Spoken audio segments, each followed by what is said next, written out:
we're living at a time, I mean, we already were born or we're little kids during the time of the internet joining the world, but like we're here for a ushering in of a whole new technological era. Mm-hmm. And how do we all navigate? How do we approach something that is here, you know? And I think like one thing we definitely agree on, what some of the many common ground is like, if, and I talk about this at the beginning of my piece, it's like, if anyone asked us like, hey, Jake, Maren, Alex, what should be like top priority? Give me like, you know, spitball like top 10 things we need to work on as a species.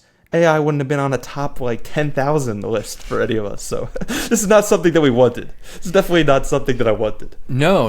And that's what I almost get angry because it was like, oh, fuck, I didn't want to have to think of like this. I did not set aside time and energy to have to grapple with this. I thought I'd just have to talk about agriculture and how we feed ourselves and all these other things. But sometimes it feels like, well, that's not even like close to the top of the priority anymore because like this seems way more pertinent, but I feel like I'm almost behind on where I'm thinking about these things because it's moving so fast. And so part of me has a little bit of whiplash, like, oh shit, I've been working really hard for a long time of talking about things that I thought were the most important things, and I don't know if they are the most important things at this point anymore. Yeah, it has this way of sort of usurping everything in a sense because because of the inherent way that the technology is built is meant to accelerate every technology that it can use AI. And so it's like if you have a problem with the military industrial complex, then it's like AI is only going to ramp that up to 1,000 to 10,000. It's exponential. We have no idea. And so it does sort of dwarf all of our other problems simply because it has the ability to accelerate the things that we're already doing badly. And increasing the Internet of Things, increasing isolation and atomization, increasing all of these things that, you know, we've just been trying to figure out how to sort of make a case, around the problems of industrial civilization. And if it's ramping it up to 1 million, then how do we even begin to talk about it? Because it's also, it isn't the case necessarily that AI, it's that AI is this accelerant and this extension of all of these things that are the problem. Yes. And so it's complicated because, yeah, like if I could, you know, snap my fingers, I would wish it away overnight. Like I would immediately, I would wish for it to just be gone because we don't need it. There's just no need for it. Sorry, I'm getting like messages on my computer. So it's like AI messages. No, from my sister. Yeah, the machine is like is responding to this conversation. Well, I was just thinking, like, I completely agree. It's an extension and an accelerant, and I also totally agree with like this isn't what I wanted to be thinking about. And it also is just like so disorienting. The pace of it and the unknown of where it's going is so disorienting.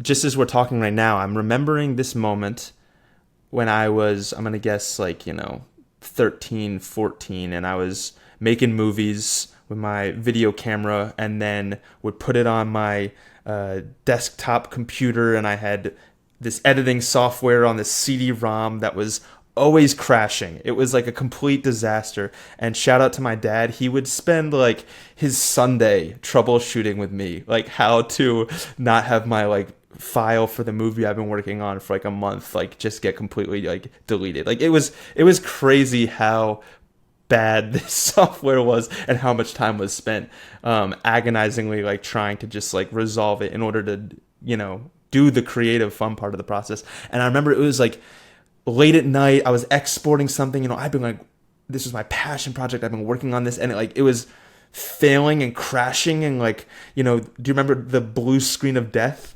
Mm-hmm. On the old like desktops, this like blue screen would come on, you're like, oh shit, like I lost my progress.